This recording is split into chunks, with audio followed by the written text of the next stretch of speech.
niyo matanggap si Hope? Yun lang naman ang hinihiling ko. Ha, tanggapin niyo siya. Ayan! Mga basura mo! Paano ka naman? Pagkatapos ng ginawa nila sa'yo? Tsaka ano yung tinext mo aksidente? Yung babaeng nakita ko dun sa medical mission, siya yung na-aksidente. Pero nadala na siya sa ospital. Papa, bakit wala akong makita? Papa!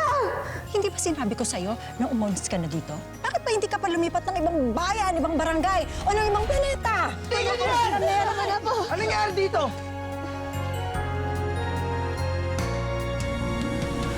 Teka lang ha, bakit ka ba nakikialam? Eh, sino ka ba? Ikaw? Nay! Nay, eto yung nakita akong kasama ni Hope. Eto yung kalandian niya. Tama ko, di ba? Sumakay ka kasama nito. Ano? Sa kanya ka na nakatira, ha? Sabi ko na nga ba, nasa loob yung landi mo talagang... Babae ka! Hindi totoo yan. Kaya Trixie ako tumutuloy. Ah, alam ko na.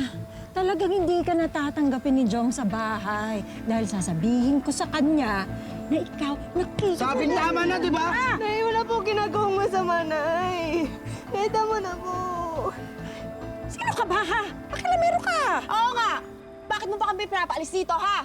Ikaw ba may-ari ng hotel? Oh, bakit?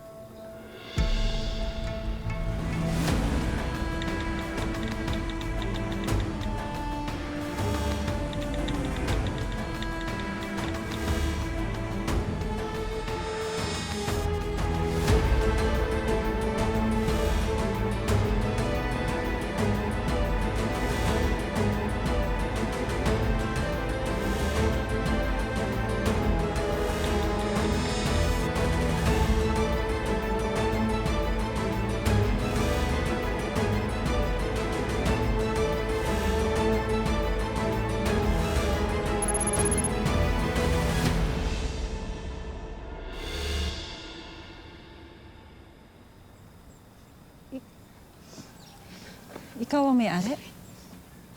Oo, ako may-ari nito. Kaya itigil niyo na yung panggugulo niyo dito bago ko pa kayo reklamo.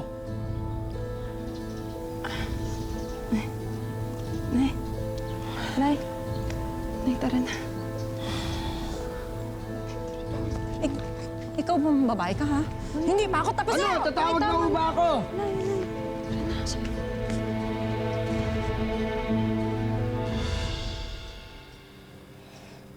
Hope.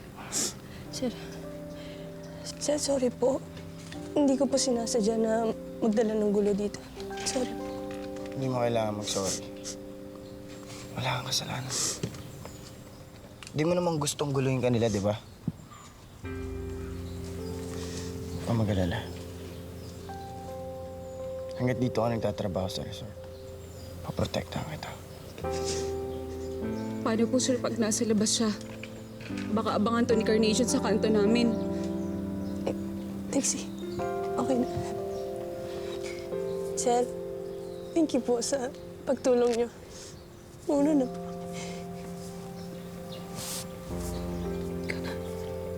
Ingat ka. Sir.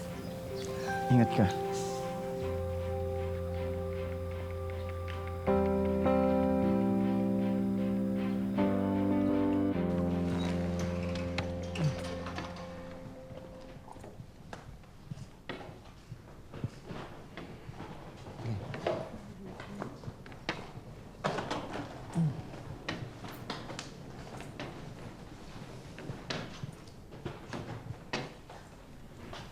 Naku anak, magugustuhan mo itong lugar na to.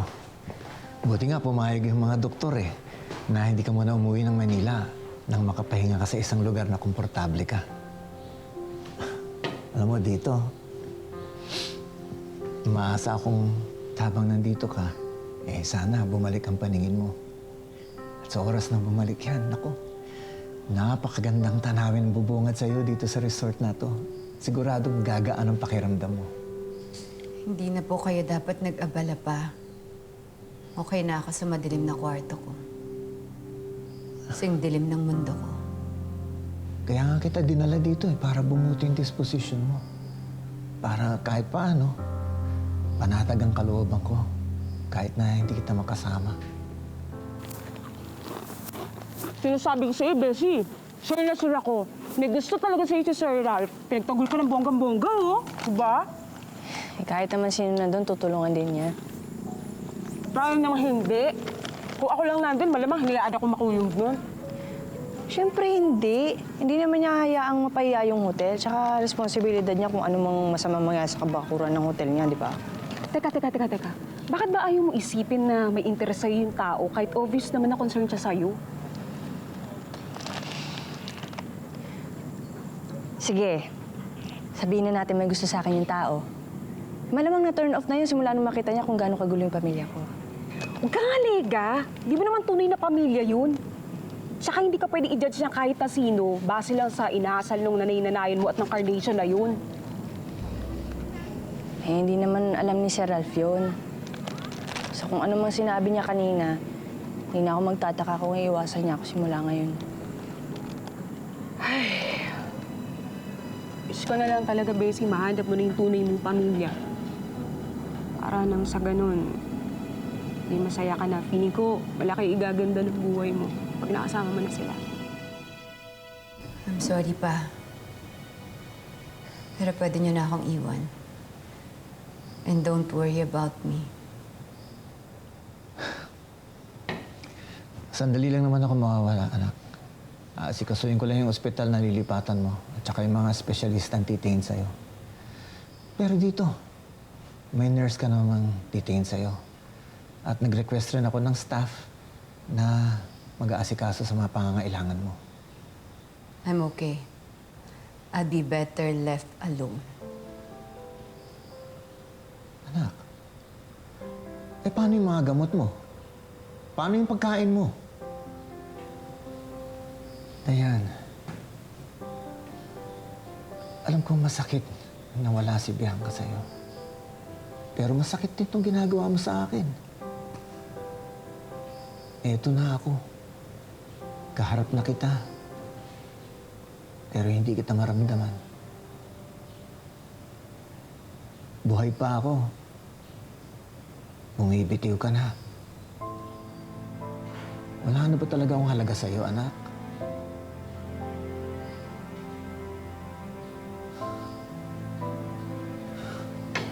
Anak, ikaw na lang ang meron sa buhay ko.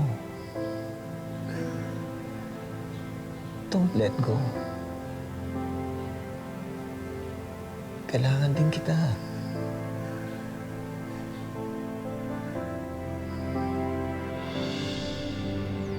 VIP guest po kasi ang nag-request, sir. May special needs po kasi siya, booked by her father. What do you mean? Visually impaired po kasi yung guest natin.